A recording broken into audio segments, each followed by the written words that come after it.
Sports talk where your voice counts. This is the Steve Jones Show on News Radio 1070 WKOK. Now from the Sunbury Motors Studio, here's Steve Jones.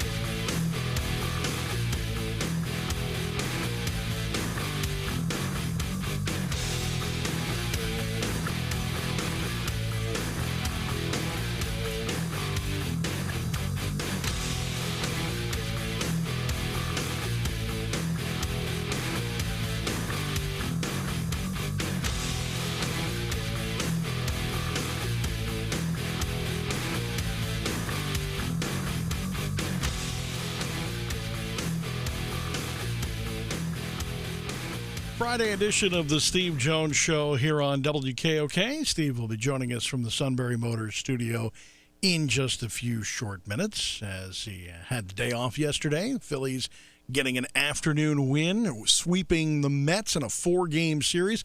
Who would have guessed when the week started and being down there, being down in Philadelphia on Friday for Chase Utley retirement night, I would not have said that the Phillies were in position to sweep a 4-game series against anybody after watching the series with the Marlins over the weekend. But nevertheless, the Phillies were able to do it. 2 come from behind walk-off wins for the Phils in the last 2 days.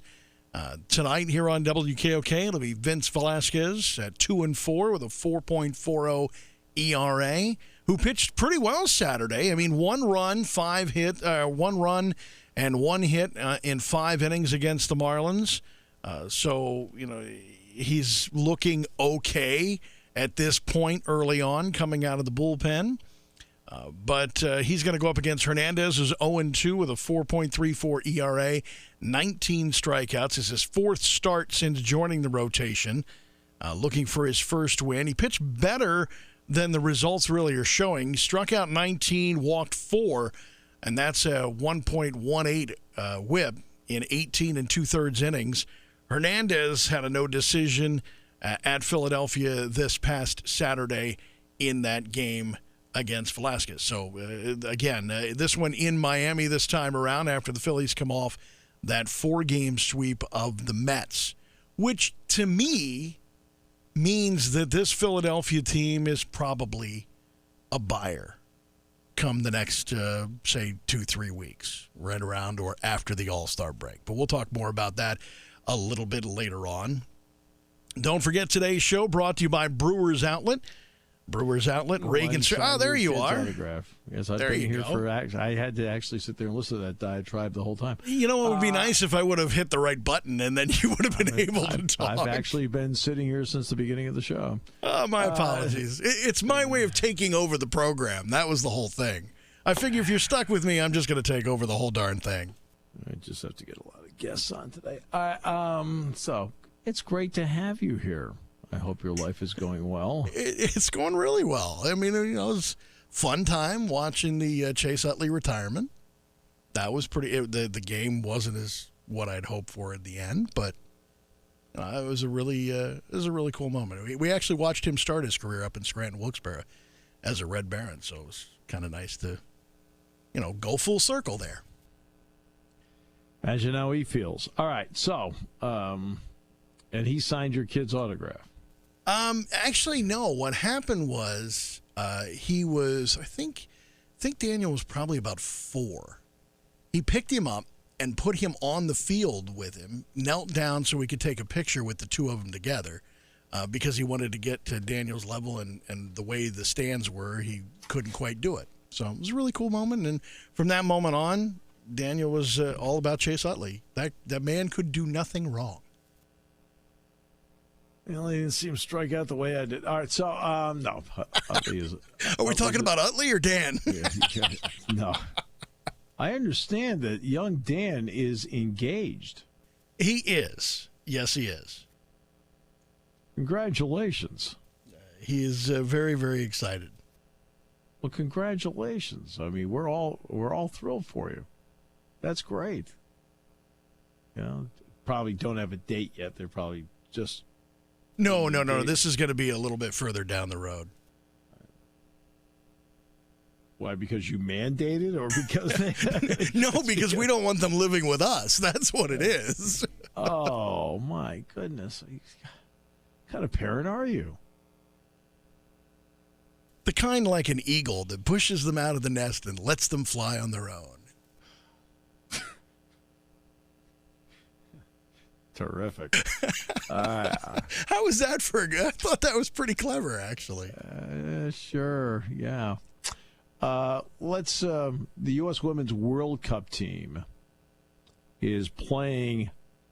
I think they're starting now against France, and essentially, many people feel this is, even though it's the quarterfinal, the World Cup title is on the line today, because these have been the two dominant teams in the sport. 4 years from now, that might not be the case. The popularity of women's soccer in Europe, which has been okay, is actually now caught on, and by having the World Cup in France, they think it has done a world of good to promote the sport on that continent. And so when they convene again in 2023, and off the top, I do not know where the 2023 World Cup is, you can expect maybe other European countries to really excel at this sport and cut into the dominance of the United States and France. But that's down the road. Today, the United States and France will play. And many feel that this is the World Cup final in the quarterfinals. And that's what makes it exciting. The ratings in this country have been good, even though these have been afternoon matchups. Fox actually does the right thing and airs them live, as opposed to, hey, let's do everything on tape. Yeah. Actually, they're in the 16th minute, and the U.S. is up 1-0 the way it looks. There we go. Off and rolling. The France, I expected them to play a very physical style on the back end today of their defense, because that's how Spain played it. And Spain threw the U.S. off kilter by doing it. And that's one of the keys. Everyone talks about, well, France may do the same thing. You also have time yourself to adjust. You also have time yourself to adjust. So the U.S. has adjusted. And, of course, they have that 1-0 lead over France. Free agency for the NBA kicks into high gear Sunday. And, by the way, Megan Rapinoe, her free kick is the reason the U.S. is up 1-0. And Rapinoe's been outstanding in what probably is her last World Cup. She's been outstanding through this whole thing.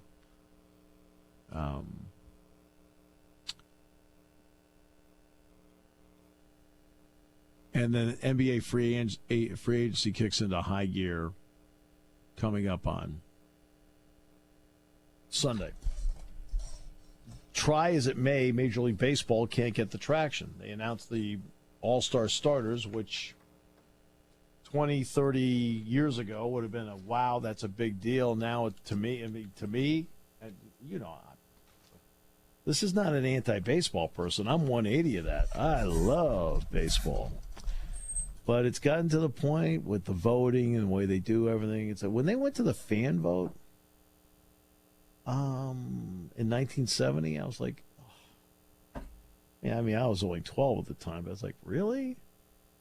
And then watching it over the years and all the different variations of how to do it. See, I think the fan vote has to have something to do with it, but I don't know that the fan vote should be the only, avenue or the primary avenue. Put it that way. All-star games in every sport are irrelevant. That's very true. Hey, they don't mean anything. Now, to us, to me, it doesn't mean anything. Now, to the players, obviously, if you're voted to the All-Star game, you get a bonus. If you're in the NBA All-Star game, you get a bonus. NHL, Pro Bowl, you get bonuses for being there. So for the players, there is some meaning. okay, financially. But for the fans, it stopped being, I think, a big deal to a large portion of the audience a long time ago. Long time ago. And I know what Bud Selig was trying to do after the tie in his beloved Milwaukee, where the managers ran out of players. He said, look, let's have the winner then host the World Series. I want to say it was 2003, 4, somewhere around there. So the game would have some meaning. This means something. Well, nobody bought into that. And I don't blame them for trying.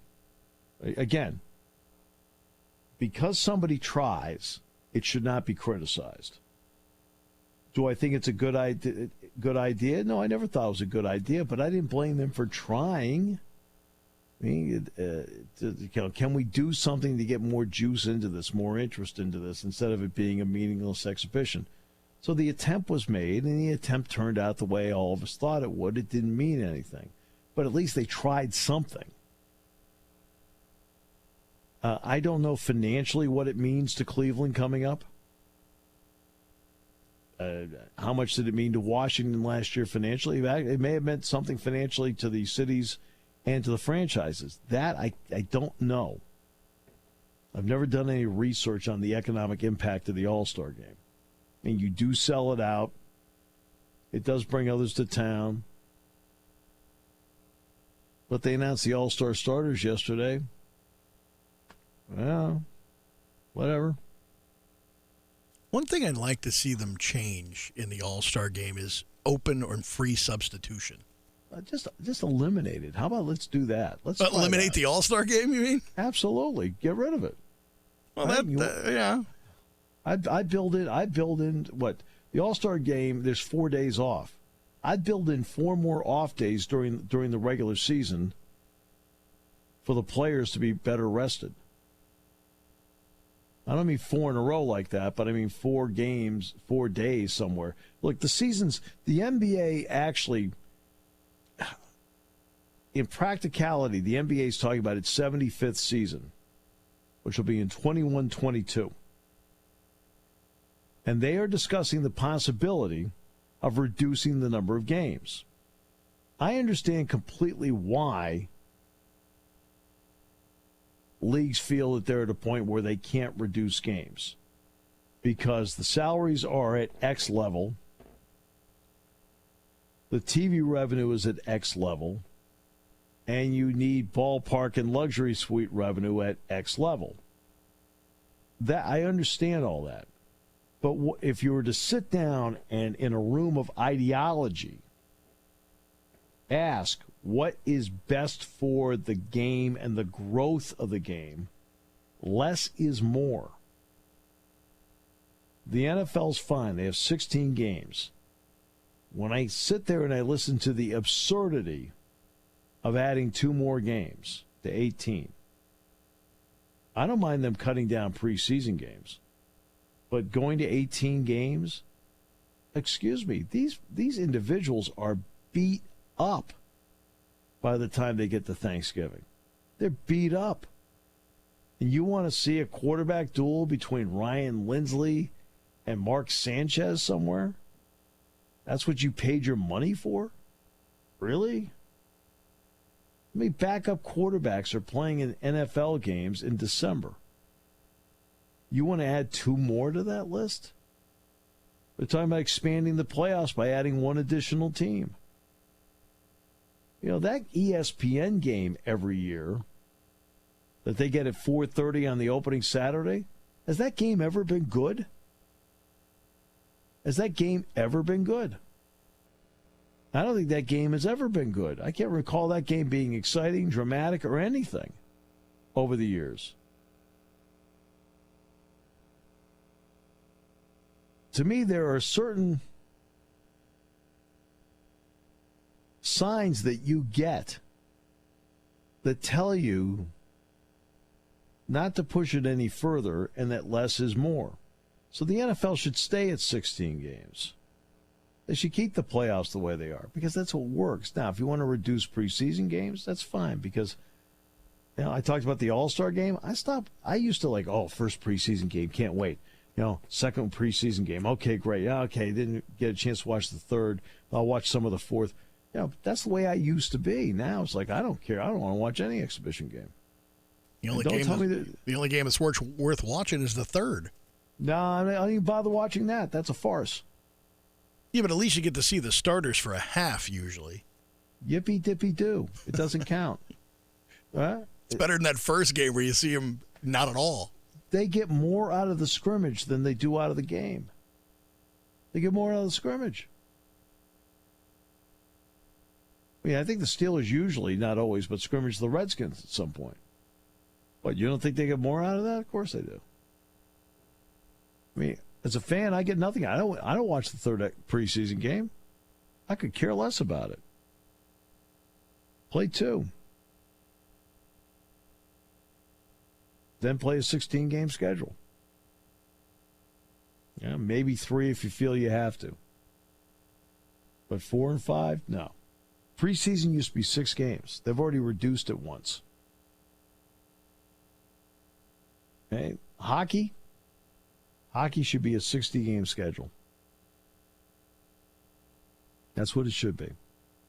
The NBA, 60-game schedule. Believe it or not, they're debating between 58 and 60. I'll get to that in a second. And baseball should be 130 games. It should start a little bit later. It should end sooner. It should have a few more off days built in. No all-star game. None of these sports should have an all-star game. And the NHL needs to bag the Olympics.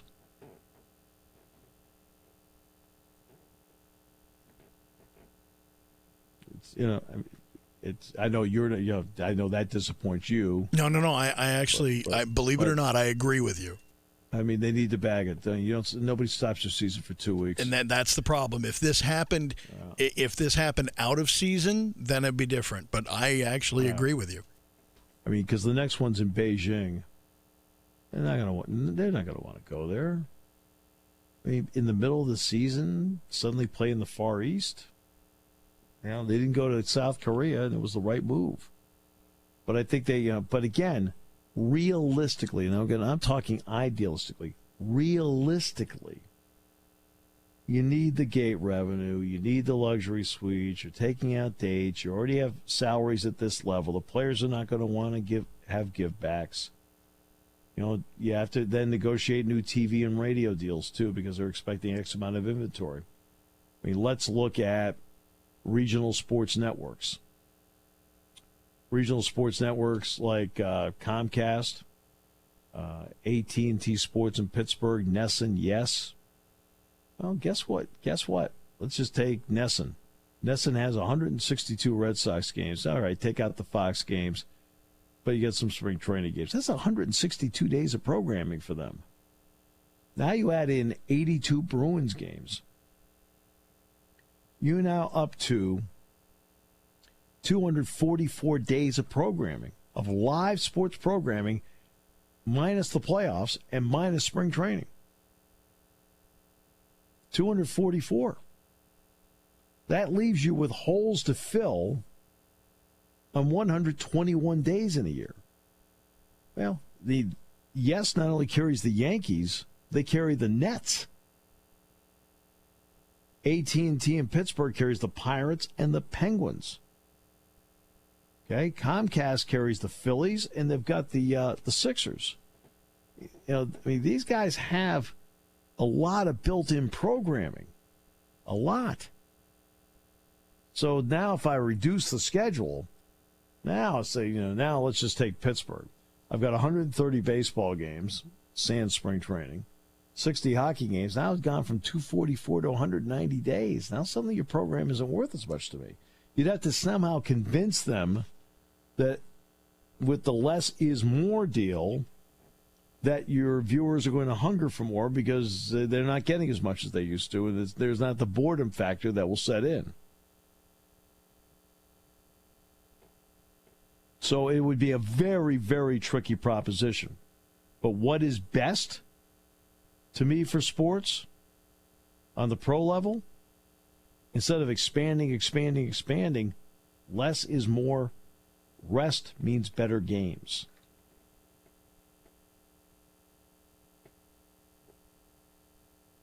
All right, we'll come back with more in a moment. Brought to you by Brewers Outlet on News Radio 1070 WKOK. When it comes to car buying, there's the other guy's way, and then there's the SMC way. The other guys force you into a vehicle you really don't want. The Sunbury Motors way lets you take the time you need to browse, ask questions, and take the test drive and think on it. For over 100 years, the Mertz family and all their employees have made your experience the most pleasant one you'll ever have. The other guys won't offer you the best price for your trade, no matter how much they say they will. The SMC way is their promise to provide you with the most money the market shows your vehicle is worth. The SMC way is to offer you all applicable factory rebates on new vehicles and generous discounts. Looking for a pre-owned vehicle? The SMC way checks each vehicle in a 200-mile radius to determine the lowest price, then beat it. It's the lowest price promise, just part of the SMC way. The choice is up to you. The other guy's way or the SMC way. The SMC way wins every time. Sunbury Motors Company in the North 4th Street Auto Plaza, Sunbury, and at sunburymotors.com. Selling more cars and satisfying more customers for over 100 years. Brewers Outlet, Brewers Outlet, Brewers Outlet. Miller Lite $12.95, Miller Lite $12.95, Miller Lite $12.95. Brewers Outlet, Brewers Outlet, Miller Lite $12.95. Now that's what I'm talking about. Brewers Outlet has Miller Lite 24-pack cans for just $12.95. Get it? We got it. Pickles, ice, cigars, lottery, and all your beverage and party needs are a one-stop shop at the Beverage Supermarket. Brewers Outlet, Reagan Street, Sunbury. Sunbury Motors, 4th Street in Sunbury. Sunbury Motors Kia, routes 11 and 15 in Hummel's Wharf. And today's show brought to you by our great friends at Brewers Outlet, Reagan Street in Sunbury, the Beverage Supermarket. Feel the heat of summer. You need refreshing beverages to take care of business.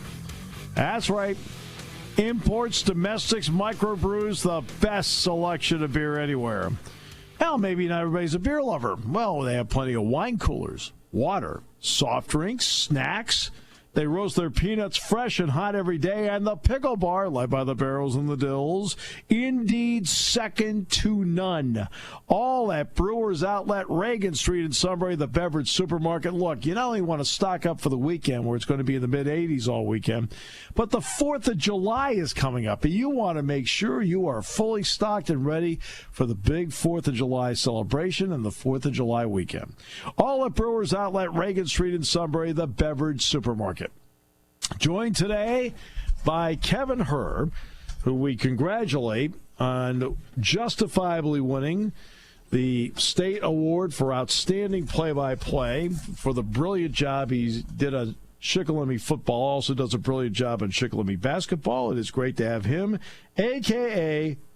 The Suit. But because today the U.S. Women's World Cup team is playing in France, we refer to him as Les Suit. Les Suit, yes. I knew that was coming, actually. When you started that, I thought Les Suit is next. Les Suit. It's great to have you here. Great to be here again, hanging out with you, my friend. All right, so let's get to some Penn State news, and we'll bring in Nate Bauer now, who spends a good chunk of this offseason on the golf course trying to break 75. We welcome Nate to the show. Nate, welcome back. That is correct. I was actually doing some training for said event, getting ready. You train every day, I noticed. You really are a dedicated trainee. Yeah, training is actually an interesting word to use. I would probably call it something else. But depends on the shot. Yeah, doesn't. Training and I don't necessarily get along. Practicing, maybe. I don't even know if we could call it that. Earning reps. How's that? Sure, I'll go that direction if you want. Sure. Okay, I'll take it. Go on. Okay, so let's get to some football stuff. Let's start with this. We were just talking about this. The NCAA has decided to change 2 or 3 words in their ability to allow a transfer to play right away. Now, instead of using the 4th word that just says no, yeah. That's a word, no. They're going to change. How have you viewed all of this? So, I haven't been paying too close of attention, just kind of peripherally. I have most recently, I was in Atlanta for the Rivals 5-Star Challenge. I was taking in some of Penn State's committed prospects. All right. Well, let's go. But hang on. Okay. All right. That said, I have been up on the Twitter, and one of the tweets that I read that seemed to resonate the most was effectively saying that the most useful waiver requests, right? The ones that are going to be taken most seriously are going to come attached on a lawyer's letterhead. Right? Yes, so of course they are. With a lawyer's backing, very much the NCAA is going to wilt, right? Like they're going to give in to those types of requests. And I mean, it seems like any of the rule changes that they're trying to make. I mean, obviously you understand what they're doing.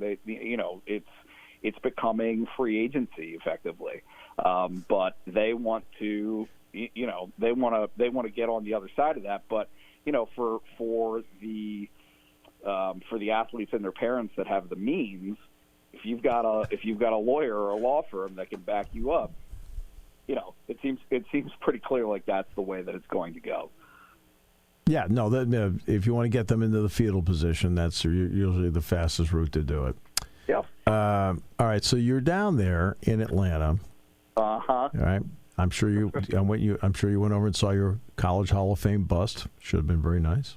Always the stop when I'm in Atlanta. Absolutely. Chick-fil-A too. Chick-fil-A, the Chick-fil-A. That's right. All right. What did you think of the camp, and what's the impression you received?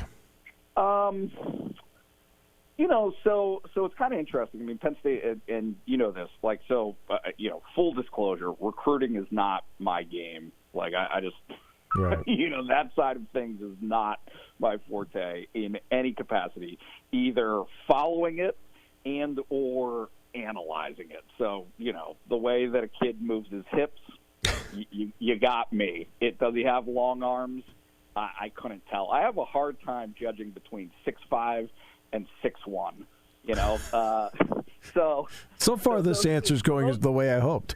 Yeah, so those things don't necessarily resonate with me. But I do have eyes, right? And so I'm able to compare, what I see versus everybody else. Right. And so Curtis Jacobs, there were two guys that are committed to Penn State down there. Curtis Jacobs and Golden, I don't want to mess his last name up, Achumba, I believe, is how you pronounce it.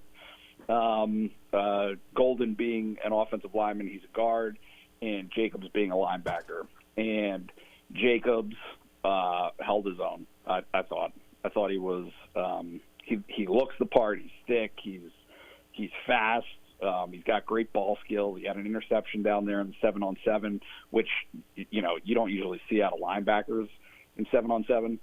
So I thought he had a nice camp, and I thought he, really acquitted himself pretty well against that level of competition. And honestly, I thought the same thing with Golden. But he went up in one-on-ones against some of the best defensive linemen in the country, and it's kind of those drills, those one-on-ones that they run for offensive line versus defensive line, it's kind of stacked against the offensive line. They don't let the defensive line do bull rushes, but it's a tough spot to be in. You're not going to win a ton of reps on the offensive line, and he held up pretty well. So those were the two big impressions. But the flip side of it. And Penn State fans aren't going to want to hear this, but the linebacker MVP of the camp was Wingo, and the offensive line MVP was Aaron Parks. So Penn State kind of a up and down, good news, bad news from the camp is just like, hey, you got two guys who really did look good and they held their own. But two of the standouts that were best at the camp are guys who just recently decommitted from Penn State. Now, this is probably a question better answered by Ryan Snyder, but decommitments are not an unusual item across the country at the highest level, correct? That's correct. And so, one of the they have a media day on Monday, and then the event was on Tuesday. But one of the talking points on Monday was just like, hey, what's going on at Penn State among my colleagues. But then when I went to some of the national analysts, some of the guys that do this for a living and take in the whole country, I think what tends to happen is we as media get tunnel vision and say, what's going on at Penn State? Well, it's not what's going on at Penn State. It's what's going on everywhere. And that's kind of what was brought to my attention is, look, the numbers that they ran, I was told that most programs, like every Power 5 program, averages 5 decommitments a year at this point. So, that's stark. I mean, that is definitely a growing trend. It's something that, is much different from maybe what it had been even 5 years ago. You just weren't seeing as many kids commit, decommit, open up their recruitment, and then end up back on the market. So, yeah, it's been an interesting month for Penn State football, but again, you'd rather have it happen now than in January or February. When things are when your options start to close up as a program. So I want to get a quick thought on Sean Clifford. Obviously, the door is open for him. I saw him again this morning, as a matter of fact. What do you think? What do you think about him, and what is the early impression you got of Will Levis? Yeah, so obviously one of the big themes this summer has been, this idea of open competition, and James Franklin and his staff and the program as a whole are just so committed to it. And in fact, that's effectively the reason that Tommy Stevens isn't here anymore. Right? So with that in mind, I'm giving Levis a chance. Mm-hmm. I'm not giving him a great chance, but I'm giving him a chance because I think that that's the attitude that they want to have for these guys going into preseason. That said, to me, the big question with Sean Clifford is not how fast he runs, right? Like his straight line 40 speed. Really good. It's really good, but it's less important to me than his foot speed in the pocket. Mm-hmm. So his ability to be elusive is what's most intriguing to me because I don't think that I certainly don't have any real sense of that as to how he compares to a Trace McSorley, who honestly made a living out of that. That sixth sense of knowing when the pocket's collapsing, stepping up, breaking out into the open field and taking off, turning a 7-yard loss into either a 10-yard gain or, sometimes in Trace's case, a 40-yard gain. Right, so those are the things that are going to be interesting to me about Clifford. But what's not, to me, up for debate is, the kid's got an arm, and he's accurate. Yep. Lo and behold, the last time that I went down to one of those camps, again, not my forte, not my forte, but the last time that I went down was in 2016. And Clifford was the winning quarterback of the 7-on-7 competition that they had. He's got leadership out the wazoo. He is. We talked about that this morning. Yeah, he's got. Look, nobody checks all the boxes, right? There's too many boxes to check. You're pretty close, though. But he's got a lot of them. So I think it's going to be. I think the season is shaping up to be very, very interesting. I do too. Because what's fascinating to me, Steve, and you might actually have a better sense of this than I do at this point, is if last season was a disappointment, which I think generally speaking, at least the outside perception is that it was. Mm-hmm. I think because of that, it kind of raises the expectations for this year a little bit, which I think is unfair. Right. I think this year, like, to me, if I'm a fan or if I'm just watching this team, to me, you go into this year with very low expectations. With right. just okay, this is a brand new group of kids. You got a brand new quarterback. There's all kinds of reasons, all kinds of valid reasons why you should expect them to have lots of downs in addition to some of the ups. Because if you go in with that perception, I think this team could surprise a lot of people. Like you got a lot of guys who haven't played a whole lot, but overwhelmingly the consensus is they're talented. Yeah. And Clifford to me is a keystone of that type of setup that they've got. One quick basketball note, then I'll let you go.